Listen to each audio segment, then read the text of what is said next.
qədər atəşkəs elan olacağını mən proqnozlaşdırmıram, zənn etmirəm. Tərəflər arasında fərqlər davam edir, fikir ixtilafı daha da dərinləşib və Rusiya-Ukrayna istiqamətində mövqe döyüşləri davam edəcək. Rusiya böyük üstünlüyü də qazana bilmir. Ukrayna əks həmlələr həyata keçirib, çətinliklə də olsa, Belqrad istiqamətində əks həmlələri var.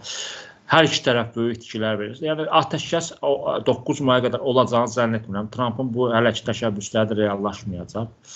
Belə olan halda ikinci variant, yəni Putin çalışacaq ki, 9 mayda daha çox ölkə liderini parada dəvət etsin. Artıq bu istiqamətdə aylardır çalışır. Baxın, Rusiya-Azərbaycan münasibətlərində bəlli gərginlik davam edirdi ki, təyyarəmizi vuruldular, sərnişin təyyarəmiz, yarımçıq üzrxahlıq oldu.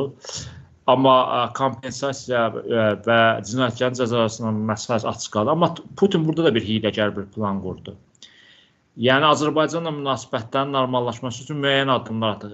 Kadyrov tutaq ki, açıqlama verdi ki, Azərbaycan həmin təyyarədə olan 2 bələdçiyə nə bilim fəxri ad verəcəklər və yaxud Rusiyanın bir sığorta şirkəti açıqlama verdi ki, həlak olanların ailələrinə maliyyə ödəniləcək. Bu da sanki kompensasiya əvəz etməlidir.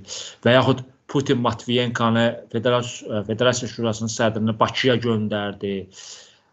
Bütün bunlar Putinin hiyləgər addımları ki, Azərbaycanla münasibətlərin normallaşmasına çalışır. Və digər hiyləgər addım nədən ibarət oldu? Məsələn, Prezident İlham Əliyevə zəng oldu. Amma zəngi tək başına etmədi. Deməli, bu Moskvada Tacikistan prezidenti İmamali Rəhman və Belarus prezidenti Aleksandr Lukashenko görüşərək oradan birbaşa İlham Əliyevə zəng etdi. Deməli, İlham Əliyev faktiki belə deyə telefonla 3 nəfərlə belə deyə də əlaqədə oldu. Bir telefon zəngində. Putin bu da hiyləgər bir gediş idi ki, üçümüz adından İlham Əliyevdən xahiş edək ki, o da 9 may paradında iştirak etsin və İlham Əliyev bu dəvəti qəbul etdi. Paşinyana da belə bir dəvət etdi. Məsələn, Paşinyana Putin tək başına zəng edib. Amma İlham Əliyev 3 nəfər telefon zəng edib.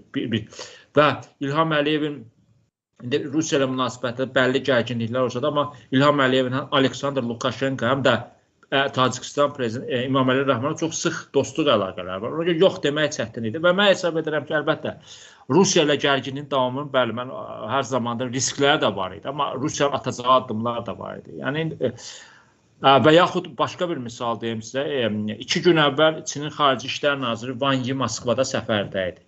Deməli, o qədər yaltaqlandı ki, Putin ona. Dedi, mən Xi Jinpingi də gözləyirəm 9 mayda. Yaltaqlığın bir nümunəsi nə idi? Dedi, biz 2-ci Dünya müharibəsində tək faşist Almaniyası üzərində deyil, militarist Yaponiya üzərində də qələbə çalmışıq Çinlə birgə. Yəni Çinin də rolunu artırdı. Halbuki həmin dövrdə Yaponiya Çinin bir hissəsini işğalda saxlayırdı. Çinin özündə vətəndaş qarşıdurması var idi. Kommunistlərin rəhbəri Mao Zedong idi, kapitalistlərin rəhbəri Chiang Kai-shek. Onların arasında da əslində vətəndaş qarşıdurması var. Amma bir başqa fakt da var ki, əslində Çində ölənlərin sayı 2-ci Dünya müharibəsi SSR-də ölənlərin sayından daha çox idi. SSR-də bilmirəm 20 milyona yaxın bir rəqəm adlanır. Çində bu 30 milyondan çoxdur. Yəni bu açıqlamanı verməklə Putin istəyini ortaya qoydu ki, biz Çin lideri Xi Jinpingi də biz 9 mayda Moskvada gözləyək. Özü çox maraqlı bir cümlə də işlətdi Putin Wang Yi ilə görüşdə. Dedi, Xi Jinping mənim əsas qonağım olacaq. Deməli, digər qonaqlar ikinci dərəcəli qonaqlardır sən demə.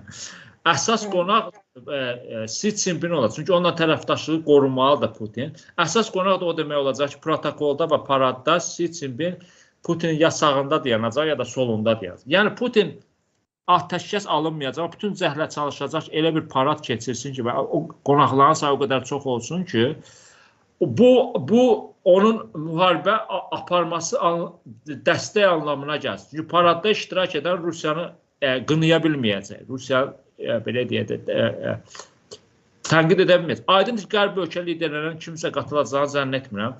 Əlbəttə, oradan da kimisə iştirakına çalışacaq Putin. Məsələn, Avropada bir neçə dostu var da, məsələn, biri elə Macarıstanın baş naziri Viktor Orban və yaxud Slovakiyanın baş naziri da münasibətlər var. Heç olmazsa o ikisinin də paradda iştirakına çalışır. İndi onlar paradda iştirak etsələr, Avropada çox sərt tənqidə üzləşir. Ancaq Viktor Orban vəziyyəti bir qədər ağırlaşıb, Macaristanda da mitinqlər başlayıb, ona qarşı yürüşlər başlayıb, müxalifətin.